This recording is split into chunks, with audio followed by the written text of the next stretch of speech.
guys, what's up? Welcome back to our channel. I'm Kat. And I'm Cass. And today, we're doing the Valentine's Day writing challenge that we made up.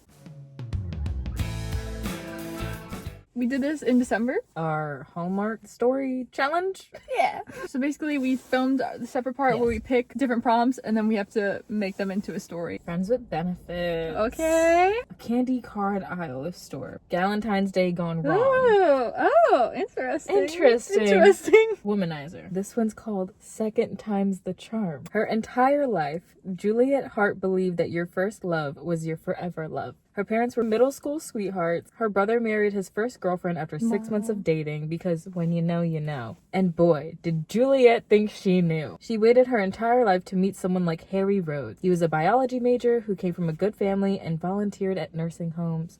On paper, he was absolutely perfect. With Valentine's Day coming up, Julie thinks he's going to propose. They're in their last year of college and are going to start their real adult lives soon. So obviously it's time to take the next step. Right? Obviously. The only problem is that Harry claimed to be out of town for the romantic weekend due to his internship. Okay. That's fine. What was waiting a couple more days? Besides, that meant Juliet could spend the weekend with her so-called best friend, Lin Yang. Call it a Valentine's Day extravaganza. It would be fun. They'd ordered heart-shaped pizza, make cute pink cocktails, and watch all the cheesy chick flicks they want. But at the very last minute, Lynn cancels, saying she was feeling a bit under the weather. Uh-oh. Being the awesome friend that she is, Juliet decides to surprise Lynn by bringing their Valentine's Day extravaganza to her apartment, along with some old-fashioned chicken noodle soup. Uh-huh. The last thing she had been expecting was walking in on Lynn and Harry getting very creative with what looked to be whipped cream. That's what I thought was coming. Confused, betrayed, and heartbroken, Juliet finds herself wallowing in the chocolate aisle of a CVS. She stands there trying to choose between M&Ms and peanut butter cups before bursting into a full-blown breakdown. One aisle over happens to be Dominic Winters, who seems to be having trouble deciding if he should get the pop-up, heart-eyed puppy card for Sarah and the delicate floral one for Amy, or vice versa, when he hears uncontrollable He's surprised to find Juliet. They were close, friends even. It's kind of what happens when you spent most of your college career in the same classes. Dominic goes to comfort Juliet. It works, but then she notices multiple Valentine's Day cards and calls him a horrible person for playing with those girls' emotions before having another breakdown. He clarifies that he has a very healthy and open sex life and is sure to communicate his intentions with every girl he sees. With that being said, he puts the cards back and decides to bring Juliet home. Back at her apartment, the two... Were the cards for girls? Oh, I thought he was going to be like, Sarah. these are for my nieces. Sarah and Amy. I thought they were like his nieces No. or something. Oh, okay, she was correct. Back at her apartment, the two of them are on the floor amidst her deflated Valentine's Day balloons, stuffing their faces with chocolate. They have a heart-to-heart conversation. Julia admits that she knew Harry wasn't the one, but she kept trying to make it work. Dominic tells her not to shed any more tears over a man who clearly didn't value her. We love Dominic. Wanting to cheer her up, he ends up being her gal for Valentine's Day. They ordered a heart-shaped pizza and watch cheesy chick flicks, and they get drunk on glittery strawberry cocktails. Wow. The next morning, Julia wakes up to her apartment looking like a scene from Katy Perry's TGIF music video. Chocolate wrappers, glitter, and clothes litter the floor. Uh-oh. The pizza box is empty. And more importantly, Dominic Winters has his bare chest pressed up against her bare back, snoring softly in her ear. Worst of all, she remembers everything. From the moment the space on the couch between them disappeared to the feel of her back arching off the mattress. We get a little R-rated over here. Harry never made her feel that way. When Dominic wakes up, he's entirely too casual about everything because, to him, sex was just an itch to scratch. Julia is baffled, even more so when he proposes that they should do it again sometime. She outright refuses, claiming that they're just friends and that she was still hooked on Harry. Dominic argues that this would help her forget about Harry, but she stands her ground. That is until she sees Harry and Lynn making out in the library a week later. Oh, goodness. Screw first love. Julia accepts Dominic's offer to be friends with benefits, and at first everything is fine. The sex is good, their friendship is steady and unchanged, but Juliet's an unfortunate, hopeless romantic. She blames her parents for it. She finds herself falling for Dominic, wanting more of him. The problem is, Dominic doesn't do relationships. Or feelings. Juliet doesn't know that it's because he spent years watching his parents trying to make it work, only to be caught between their messy divorce. He'd be lying to himself if he said he hadn't been in love with Juliet since the first day he met her. But he's seen relationships fail, and wasn't brave enough to take the risk. At least not until Juliet grows tired of their arrangement and walks out of their deal. And his life. She's done waiting for things to work out. In their time apart, Juliet allows herself to go on dates. Love was too special to close herself off to, whether they were her first love or not. She finds that she can't stop thinking about Dominic. No one compares to him. Dominic tries to pick up where he left off, before the whole Juliet arrangement. But he finds himself empty, lonely. He realizes that it wasn't just sex with Juliet, but connection, feeling, emotion. It was deeper than that. It was deeper than surface level. Not wanting to lose her forever, Dominic braves his fear of commitment and confesses his love to Juliet. Juliet confesses the same and realizes it was never about one's first love. It was about finding true love. They choose each other and share a kiss. The end. That sounds like a real book plot. Like, that is a romance book. Love at first sight. In the sex shop. Something with a dare. A dove. Broken hearted. This one is my worst one. Why did I name it this? Love at first sex shop run-in.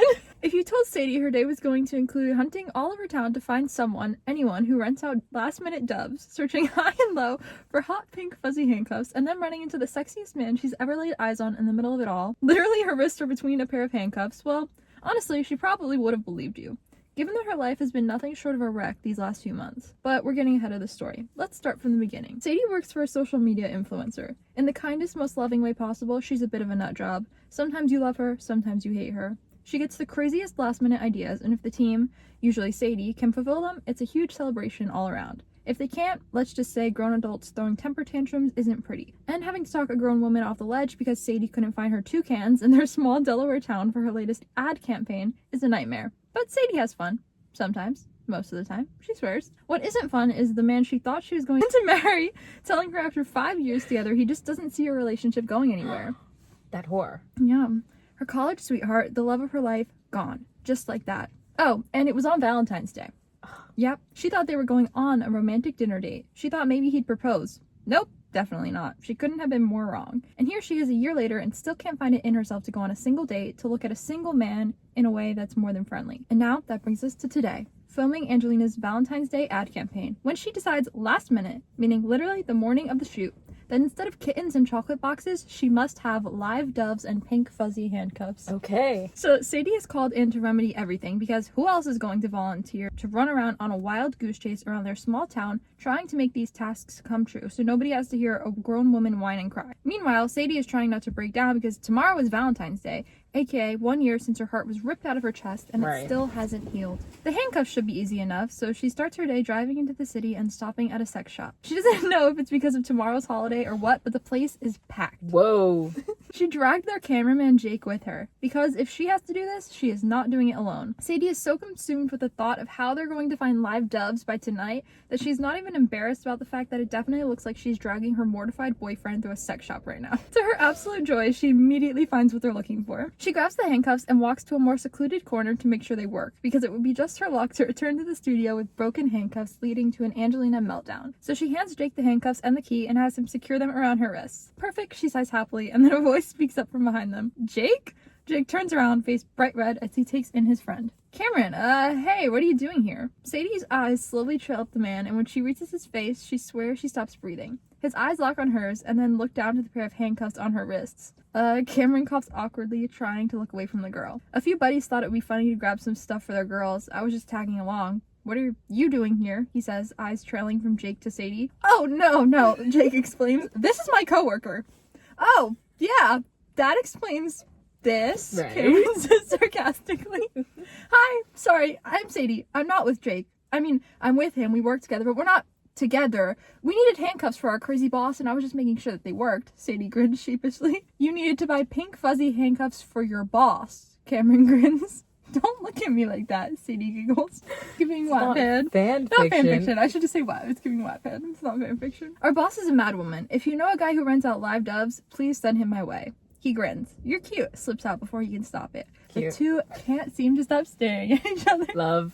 If you can get me out of these handcuffs, I'll give you my number, Sadie smiles. Cameron turns to Jake, who looks between the two confused, and hands him the key. I'll be out in the car, Jake mutters, saying a quick goodbye to Cameron. I can't lie, I didn't expect to meet such a pretty girl. Here, I can't say I expected this either, Sadie smiles. Sadie gave Cameron her number and they said their goodbyes. While they couldn't find any live doves, it was all okay in the end because Angelina had wanted to hear every detail as Sadie gushed about how she thinks she just fell in love at first sight and had eventually decided she'd prefer puppies and candy hearts anyway. 2 years later, Sadie and Cameron are getting married. As they say their vows, they both agree that they truly fell in love at first sight. And as Cameron kisses his bride, 2 live doves fly out from behind them, courtesy of Jake and Angelina. The end. I love that. That was great. I feel like you could just tell you read a lot of romance books. I thought the sex shop would be in their vows. It might have been. I didn't read their vows. How do you think they told people they met? I don't know. How would you tell someone, hey, I met my husband at a sex shop? Grumpy X Sunshine. Look, it's in the shape of a heart. It is. It's so cute. Small town. We're baking something. Psyche. What? She's a character. She's that's Cupid's. the one that you said. Okay. Yeah. This one is just it's very Hallmark. I love it. So the title is Dulce, which is sweet in Spanish. The back half is French, so excuse my awful pronunciation of amor. Amor.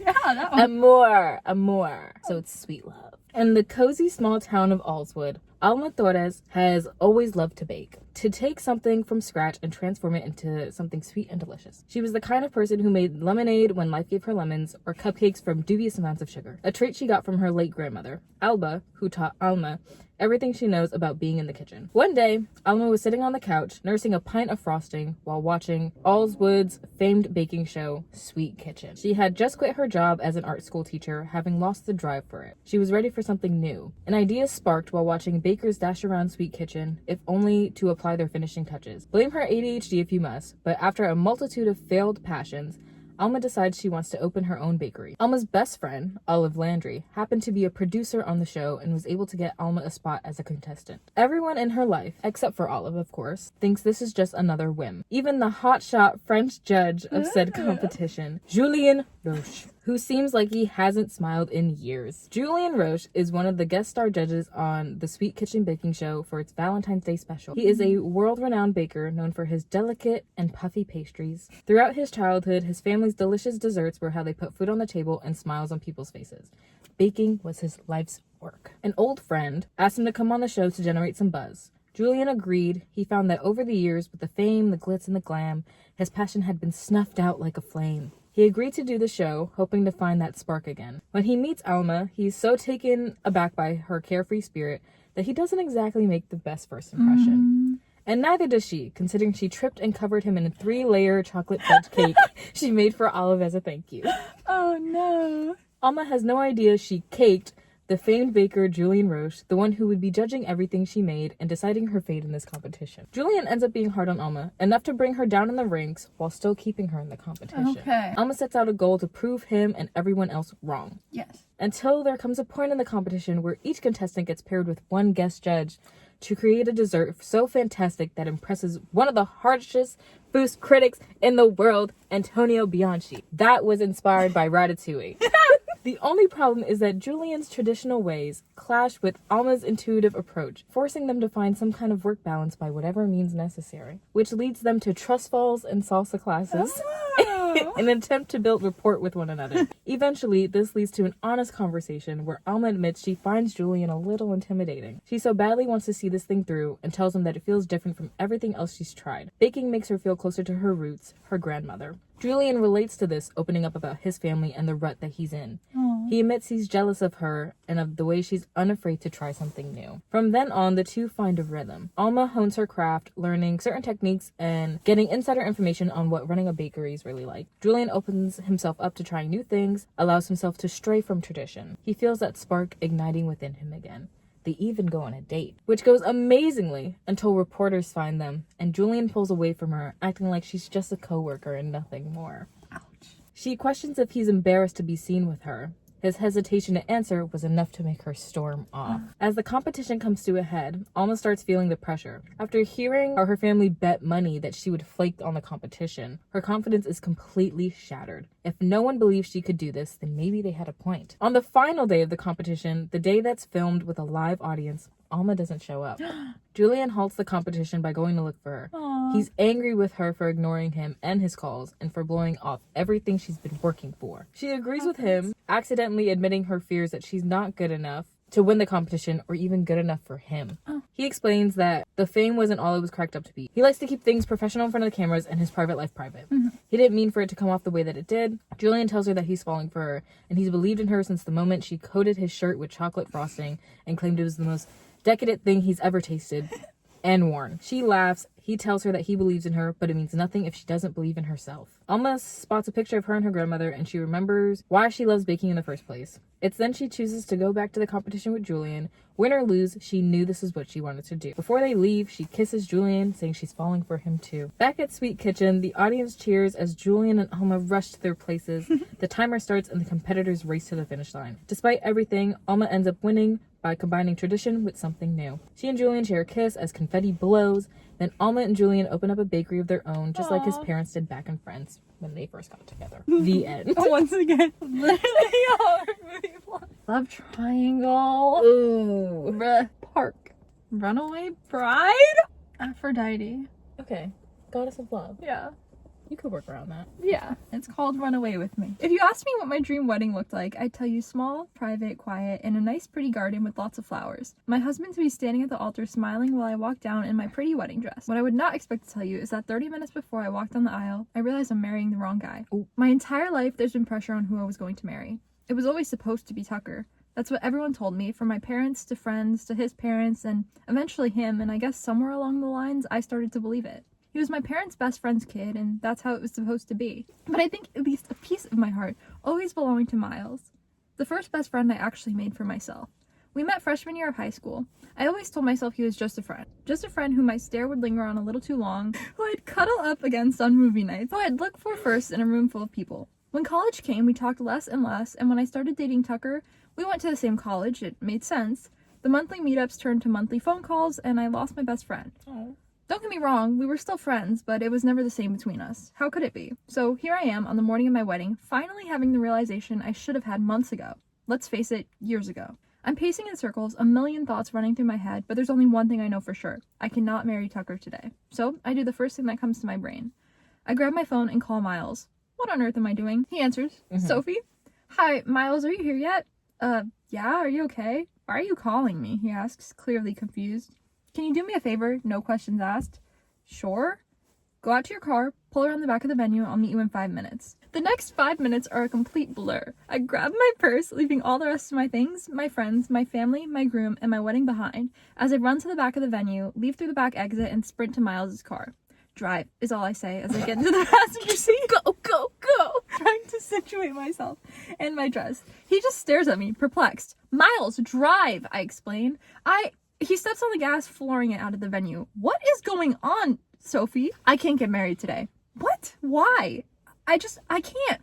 I just realized this is all wrong. Shoot, I'm sorry, Miles. This is crazy.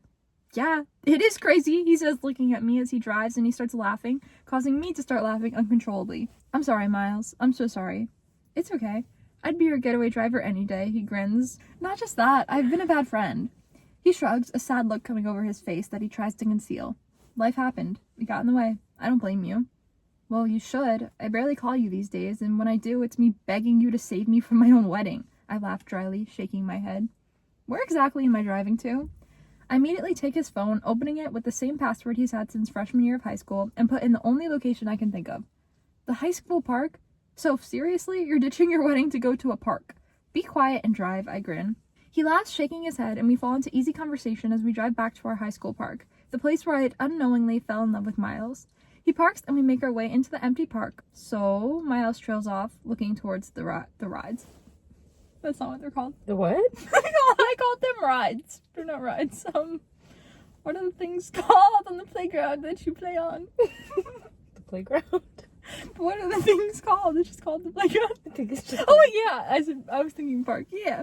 So Miles trails off, looking towards the playground. The rides. Come on, I laugh, bunching up the bottom of my wedding dress and making my way towards the swings. He shakes his head, chuckling to himself as he follows me. We quietly sit down and begin swinging. This how you pictured ending up on your wedding day, he asks. No, I laugh, and then it just slips out. But it should have been you. I should have been with you. What? Miles asks, clearly caught off guard. She's bold and brave. I'm sorry. My timing is awful, clearly, but it should have been you. That's why I couldn't go through with it. I wasn't in love with Tucker. Not the way I'm in love with you. You're in love with me? He asked incredulously. It's news to me too. I'm sorry, I say.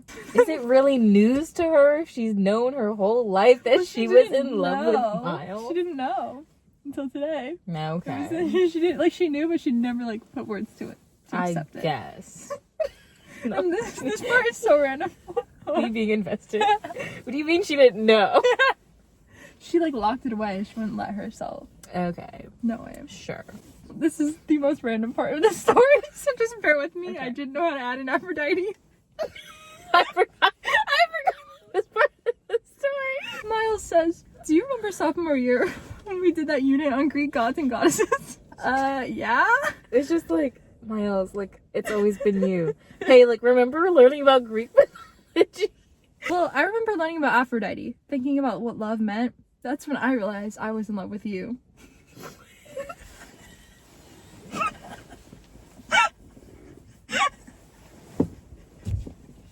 I told you it was random. What?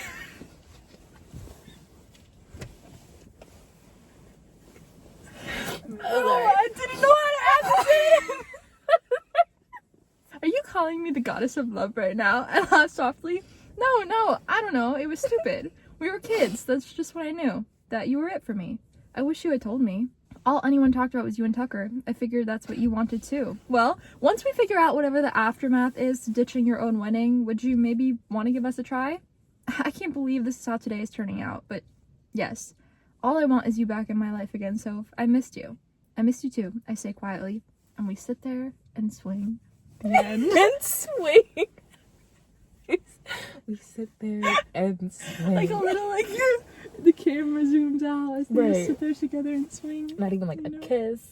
I felt like that was a little inappropriate. That's fair. You know, she did still, like, have a husband this morning. Okay, and she's immediately like, hey, I'm in once we love wrap with up you. this whole wedding thing, like, let's give us a shot. Matter of fact, let's just go walk down the aisle right now. Like, there could still be a wedding. Switch out the group. There could still be a wedding, right? Yeah, let's not make all this time and money go to waste. I love that. When we learned about Greek mythology, learning about that, that's when I knew I loved you. What? Yeah, I thoroughly enjoyed that. Cupid's arrow, Mount Olympus. Strangers to lovers. Hershey kiss. I did a Google search, and what I got was innocence and layered. The title is Love is More Than a Golden Arrow. Oh, I feel like I should clarify that Cupid has 2 arrows. One is like solid gold, and that makes people fall in love, and then one is made of lead, and it makes like people hate and stuff like that. To say Bliss lived with her head in the clouds would be an understatement. Dwelling at the peak of Mount Olympus in a palace of marble and gold with her hopeless romantic heart, she only ever dreamed about following in her father's footsteps to be the next Cupid. It was her birthright after all, an ideology she was raised with. Love is not ours to control. Her father, Eros, god of love, had explained to her once. We are guides, influences, not matchmakers. Our only job is to speed love along the harp strings of fate. Taking up her father's mantle wouldn't be as easy as strapping a quiver to her back and calling herself Cupid. No, it was a title she could not yet bear until she earned her wings. And to do that, she must pass the test of 2 doves. Her task was to get a select pair of mortals to fall in love with one another. Her target was a young man named Ambrose. Ambrose was often described as someone who was born by a lead arrow. He sneered at love, spat at it. What good has love ever done for him? His birth mother gave him up, then he was scorned by a lover, as if he had been cursed by Aphrodite herself. My Look at apologies, this. queen. You got all my plot points in there. Ambrose believed himself to be truly unlovable, so he turned himself away from it at any opportunity. Ophelia had the beauty of a princess and the kindness of a mother, and she was hopelessly in love with Ambrose. Unfortunately, her love was unrequited. This is where Bliss came in. She introduced herself to Ophelia, declaring that she had been sent to help. Her father had given her a rose. She had until the last petal fell to complete her mission. Ooh. Oh. But all it would take was two simple things: eye contact and a golden arrow. Her father drilled into her the importance of eye contact between the fated lovers, or else they end up like Narcissus. Bliss informed Ophelia of such. The girl did her part, daring to strike up a conversation with the lead-hearted boy. Bliss aimed from a distance, waiting for the right moment before firing. As the arrow whizzed through the air, she began to wonder why her father had been so worried. This was so much easier than she was led to believe. That was until the golden arrow was repelled by Ambrose, as if he were immune to such tries and tricks. It appeared that Bliss would have to do things the old-fashioned way and get up close and personal with Ambrose. Ophelia offered Bliss a roof and friendship. Grateful for the gods' help in her endeavors, Bliss has never had a friend. Once Bliss was settled in, she and Ophelia came up with ways to get Ambrose to fall in love with the latter. Unfortunately, it was revealed that Ophelia knew little to nothing about her proclaimed lover, meaning Bliss would have to do some investigating. She sets out the next morning to befriend Ambrose, get close to him, get to know him, for Ophelia's sake. It takes days to get him to open up. Whatever information he had given Bliss, she immediately spurred Ophelia into action. Their efforts proved naught, gathering the attention of every other man besides Ambrose. Ambrose is intrigued by Bliss. The more time they spend together, the more he feels his skepticism turning into curiosity. She intrigues him in a way no one else has. Her presence makes him want to feel in ways he's never allowed himself to before. It confuses, scares, and excites him all the same. But he can sense there's something strange about her, that she may not be telling him the whole truth. The clock is ticking as more petals fall off the rose. Bliss and Ambrose grow closer, which means she's one step away from figuring out the truest way to get to his heart. Her only problem is that Bliss finds herself falling in love with Ambrose. On top of her mission, she's experiencing all these new mortal emotions, such as butterflies in her stomach, as well as knots of guilt. She begins to write secret love letters, ones she never sends, if only to put these feelings somewhere. One day, Ophelia finds them. The girl hunts Bliss down to confront her. How could she do this to Ophelia, her friend? Ambrose gets curious after seeing Ophelia drag Bliss to speak privately. He eavesdrops on them, hearing about their plan to get him to fall in love with Ophelia. He feels betrayed. Bliss starts realizing love is more complicated than she was led to believe. She has to find some way to fix this. She starts with Ophelia, apologizing and promising to fix it. She lies and claims her feelings will pass when she's back on Olympus, amongst the gods. Ophelia believes her. Bliss then goes to Ambrose and explains everything. He can barely look at her. She tells him that he's not as hard to love as he claims to be, and convinces him to give Ophelia a chance. She leaves soon before he finds the courage to speak, to tell her that he's angry. Angry because he was a ruse, because he feared she may not care for him in the way he now cared for her. Perhaps it was all in his head. Bliss goes home just before the last petal falls, thinking she failed. She wallows. Her father forces her to come with him, if only to show her what happened to the two mortals. He explains to her how Ambrose went to see Ophelia. They attempted to ignite a spark, but found that there was none. Her father then shows her Ophelia, who was now happily in love with the son of a blacksmith, Evander, a boy who was there to pick up her advances when Ambrose would not, who had seen and wanted her this whole time. Ophelia gasped and ran to Bliss. She hugged her friend, thanking her. She said that without Bliss, she would not have met the love of her life. Then she told Bliss that she was sorry about the letters and for invading her privacy. She had been jealous because she had not felt the kind of love for Ambrose that Bliss had. She hadn't understood. Until now. Until Evander. Then Bliss was taken to Ambrose. He had been staring at the sky as if looking for her, waiting for her to return. Bliss had only meant to observe, but it was as if Ambrose had sensed her. The sight of her sent relief flooding through him. He ran to her. She apologized again. He had been afraid that she would never return, that she would never have the chance to tell her he loved her. But she did return, which could mean she shared his sentiments. So he kissed her. He broke it once, if only to whisper over and over that he loved her. Bliss wanted to melt into his arms. Then she gasped at a tingling sensation on her back and broke the kiss. Wings. She had gotten her wings. But how? I failed, she whispered to herself. No, you did not. It was her father. The two mortals fell in love. Everything is as it should be. Fate was truly such a twisted thing, she thought. Her father beamed. You are ready to take your rightful place as my heir. But one look at Ambrose and Bliss realized she had a new dream. Father, I'm honored, truly, but I... The god of love looked between the two lovers, understanding entirely. So it shall be. Arrows took off to the skies. Bliss's wings went as quickly as they came into a pile of feathers on the ground. She was to stay here with Ambrose and her friends, to feel a multitude of emotions, to live her life out as a mortal. Aww, The end. I love that one. Thanks. That's so fun. I realized that it also could have worked if I just made Ambrose and Ophelia fall in love, because they are strangers. But I like it the other way. Thanks.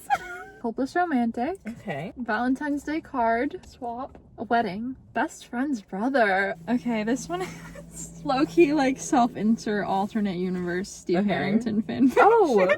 Back at it with the Stranger Things. This one's called Hopelessly in Love with You, my best friend's brother, in parentheses. I walked around the venue, a huge smile on my face. Everything looks perfect. Tonight is the rehearsal dinner, and I've just finished the final touches in the room as I wait for everyone to arrive. Tomorrow, it will be Valentine's Day. This room will be full of friends and family, and I'll watch as my best friend marries her soulmate. As a hopeless romantic, I can be happier for my best friend. The only thing that would make me happier was if I had my own date to the wedding. I lean over a high table and slip off into a daydream, wondering where my soulmate is right now. If he thinks of me as much as I think of him. A soft, "Oh, hey, Cass," breaks me out of my thoughts. Right. "Hi, Steve. I didn't expect you to be here so early." I smile as my Is best it really friend's... like Steve? I mean, that's what I was, like, picturing, but it has no reference to, like, Stranger Things. But I didn't want you to be like, why is his name Steve? Hi, Steve. I didn't expect you to be here so early. I smile as my best friend's brother slowly walks over to me. "Yeah, well, I figured you'd be here," he says, pulling me into a quick hug. "Place looks great." He glances around the room before his eyes trail up and down me slowly. Oh. A faint blush lining my cheeks. "You look great." "Thank you." Place looks great. You look great. "Thank you," I smile. "So do you." And it wasn't a lie. And gosh, do I have a soft spot for men in suits. Period, girl. And this man, truth is, I had the biggest crush on Steve growing up. It was kind of embarrassing, like the kind of soul-crushing crush that everyone could see, including him. But of course, I was just his baby sister's best friend. Sure, he was only 3 years older than us, but as kids, he'd constantly remind me of that age gap and that he'd never see me as anything more than his sister's dorky friend. But eventually, we grew up. I pushed Steve out of my thoughts and moved on, or I tried to. As he and Stella grew up, they got closer, and we ended up spending more time together and became more friendly. But that's the key word, friendly. The word I constantly have to remind myself of, even when he looks at me like that and I crave something more. He grins at me. "I wanted to talk to you." Steve is cut off by his sister's squeal as she enters the room. "Cassidy! Steve!" She pulls us both into hugs as we enter the room. "This looks beautiful, Cass." She smiles gratefully at me. "Hey, what about me?" Steve jokes. What did he do? Nothing. Right. Just a man seeking attention per usual. Stella's soon-to-be husband, Rob, trailing behind Rob? her. I was thinking of Traitors? I don't know who Stella is. I should have made her you. Stella and Steve? Me? Ready, her name's changed. Kat's soon-to-be husband, Rob. Oh, you're really sticking with you that. always Okay, no, you're good. You're good. We're both in it now. Okay. Kat's soon-to-be husband, Rob, trailing behind her, hugs us as well. "Come on, Steve. You might be my best man, but we all know the maid of honor is the one pulling all the weight around here." Steve throws a casual arm around my shoulder. "Yeah, I just sit here and look pretty. She sits there looking pretty and does all the work." Love that. "Oh, shush," I grin, slipping out from under his shoulder before my heart starts to beat out of its chest. The rehearsal dinner goes by without a hitch. As we're saying goodbye to the guests, I glance over to Steve, who's talking to Kat and a few of their cousins. He's been acting weird tonight. I don't know if it's because his sister's getting married tomorrow or what, but he's been oddly clingy tonight. I brush it off by him being stressed that he's still single while his baby sister is getting married, as he's had a few drinks in him and expressed his feelings about that to me a few times before. The image of you writing this and be like, Rob, while watching Traitors. Every time I slip away and talk to a groomsman, there he appears, tugging me away at the waist to deal with one thing or another. At the waist? Steve is handsy. "Hey, Cassidy, you've been hard to find tonight," Oliver, one of the other groomsmen, says, walking over to me. "Hi, yeah, what can I say? It's a busy life being the maid of honor," I smile, shrugging. "More like too preoccupied with Steve," he smirks. "What? No, And I'm cut off by Steve sauntering over. Steve, read the room. "Hey man, sorry, but I've got to steal her away. We were just heading out," Steve says, securing an arm around my waist and tugging me towards Kati and Rob. Right. I shoot Oliver an apologetic grin as I'm pulled away. "Steve," I huff softly. "What?" he asks. "We were just heading out?" I question. "Yeah, I'm sorry. I tried to talk to you earlier, but never got the chance. I was hoping we could talk now." I crossed my arms, and I couldn't wait until I was done talking to Oliver. "Oh, come on," Steve scoffs. "That guy is so not your type." What? I quickly become flustered. It wasn't like that. And so what if it was? You, of all people, do not know my type, Steve. "Oh, come on. You had a crush on me for as long as you've known me, Cass." I let out a dry laugh. "You're a jerk. You really just feel the need to constantly remind me that I'm just some little girl with a pathetic one-sided crush on you, don't you?" Got some angst up in here. Just leave me alone. Just leave me alone, okay? And I storm off towards my room, brushing past Stella and Rob on my way. Katiana and Rob! It's okay, I'm just interchangeable, I get it. Your nickname's Stella. They call me Stella sometimes. It's fine. On my way, apologizing but wishing them a good night and telling Kat that I'll see her in the morning. I walk quickly to my room so Steve doesn't follow me, feeling completely embarrassed. Why did he feel the need to embarrass me and call me out like that? So I remind myself again, even after the lingering glances, the arms around my waist, the pulling me away from other guys, that all I am to Steve is his little sister's best friend and nothing more. I melt down, slumping against the door. Just when I think I'm forgetting about him, he has to remind me he's there. Suddenly, there's a soft pounding on my door. Cass, open up, please. I'm sorry. Go away, I mumble. Please, I wasn't trying to embarrass you. I'd never do that. I didn't mean it in a bad way. I thought your crush was cute. Oh, just what every girl is dying to hear. Go away. Can you just open the door? I want to give you something, and then you could slam the door in my face if you want to. I grumble to myself, but slowly sit up and open the door, looking at him expectantly. His eyes widen, and his face flushes as if he didn't actually expect me to open the door. But unfortunately, I am a sucker for that pretty face. Are you going to give me something or keep staring? Shoot, yeah, here, I'm sorry, he says, handing me an envelope and awkwardly scratching the back of his neck. I'll see you in the morning. I shake my head. No. I tug his hand, pulling him in and shutting the door. Be quiet while I open this. What is happening? What is going on? I don't know, that line was kind of random. I didn't want him to leave, so. He's trying to hide the grin on his face as he mutters a quick, yes ma'am. I open the envelope to a cheesy Valentine's Day card. What is this? I remember in school you used to love that whole Valentine's Day card swap thing. Said a couple months ago you'd fall in love on the spot if any guy ever gave you a Valentine. I was gonna give it to you tomorrow, but I think you should read it now. Steve grinned sheepishly. My heart stops as I read the words on the page. Happy Valentine's Day, Cass. I hope this doesn't catch you off guard, but I need to get this off my chest. When I first met you, you were just Katiana's friend. Well, Kat's friend with a massive crush on me. It was adorable. You were always so shy when I was around, trying to hide your crush, but I always knew. Unfortunately for tiny you were not very discreet. But then we both graduated, and somewhere along the lines, you turned from my little sister's best friend to a really cool, funny, and insanely beautiful girl. Right. I thought you'd grown out of your crush and realized I was just some loser after we grew up. But doing this wedding planning, spending so much time with you, I guess I just hoped that maybe you still felt the same way. Because, Cass, I have the biggest crush on you. And I hope this doesn't make anything awkward, but you deserve the love you've always dreamed of, whether that's with me or someone else. So cheers to Katiana and Rob. And if you're still willing, cheers to the beginning of us. What? Love, Steve, in parentheses. Your best friend's dorky big brother who has a massive crush on you that I'm pretty sure everyone but you has noticed. I guess the tables have turned. I don't know what to say. I say softly. Steve shakes his head. That's okay. You don't have to feel the same. I just needed to tell you. I shake my head, laughing softly. It's always been you for me, I say, barely above a whisper. What? Steve asks, lifting his head hopefully. I set the card down gently, walking over to him. It's always been you. I still like you, Steve. Oh, yes, he explains, fist bumping the air. Oh. I mean, he swallows, casually running his fingers through his hair. I'm happy to hear that. Right. I roll my eyes. You don't have to pretend to be cool. Just kiss me already, dork. He grins, pulling me against him and kissing me softly. He spends the night in my room, and we wake up to a knocking on the door. I jump up and open it to a smiling cat. You can Cheshire outside. I'm getting married today, she exclaims. Oh, God. I grin, eyes wide, trying to hide the view of the bed with my door and body. Yes, you are, and I'm so excited, and you should probably go make sure everyone else is awake, and I'll meet you and the girls down in the suite, I say quickly. Okay, she says, eyeing me suspiciously. Good morning, Steve, she yells into the room. Steve groans and Kat exclaims, I knew it! How did you know? I know everything, she grins. Plus, we saw him run after you, True. and I heard from a little birdie that he didn't go back to his room last night. I want to be disgusted, but the two of you are too adorable for that. The wedding is perfect. Steve and Cassidy spend the entire evening attached to each other, slow dancing, singing, keep singing. Keep singing. Slow dancing. I don't know why it says singing. Slow dancing and sneaky kisses. We'll put it at that. It's just like she always imagined, and her happily ever after couldn't have been more perfect. The end. Wonderful. That was so long. How many pages was that, do you think? For this one? Yeah. 4.5. Right. That's like chapter length. I love the self-insert. I love that I made it into the story. Yes. This was fun. It was fun. I love doing this. I do too. Just for avid love for Stranger Things. Romance. Like, all I could think about was like, there's a snake tattoo under that tux. No. I wouldn't marry Rob. I would never marry Rob. Well, I guess if you have the option. That's kind of like where the story like got lost for me. Oh, I It's, should like, have kept it. it's just a little like unrealistic. Yeah.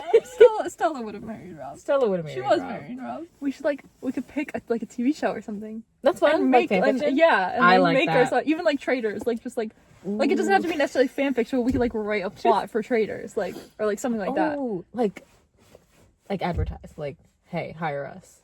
No, but yeah, I mean, that too. I just meant like it's based on traders, but it doesn't have to be any of the actual celebrities in there. Like we can Right. make up our own people. That's fun. Or you can do them like whatever you want, like for any show. It would or be anything. a scene at the round table. Yeah. Okay, and like we'd be there, right? Okay. And you'd be like, I guess I'll go first. I would like to couple up with Rob. That's not what I thought you were gonna say. Like I that's was like, I'm speaking up first. And Rob's like, Wrong show. she's a traitor. She is not here for the money. She's here for love. That makes me a traitor. Yeah. Because you're sabotaging everybody else. Oh. Well, he should be flattered. You're right. What? Are you looking at me like I did? I was picturing him being there. Me, I'm Rob. I'm Rob. Well, I was looking like here. So he's like sitting in your lap. Oh, hey, Rob. Who's that? I can't see because the window's small. An old man. Why are they sitting there? I don't know. He just parked. For the view, maybe? He's Oh, pro- look, maybe they're sitting doing- there too. yeah, they just We pulled there started a too. trend. We did. So they're gonna start writing Steve Harrington and Fan Rob fiction. Ross fan fiction. I think that's it for this video. Yeah. So, Let us know what other plots we could write about. yeah. Or themes. Any other ideas? Anything.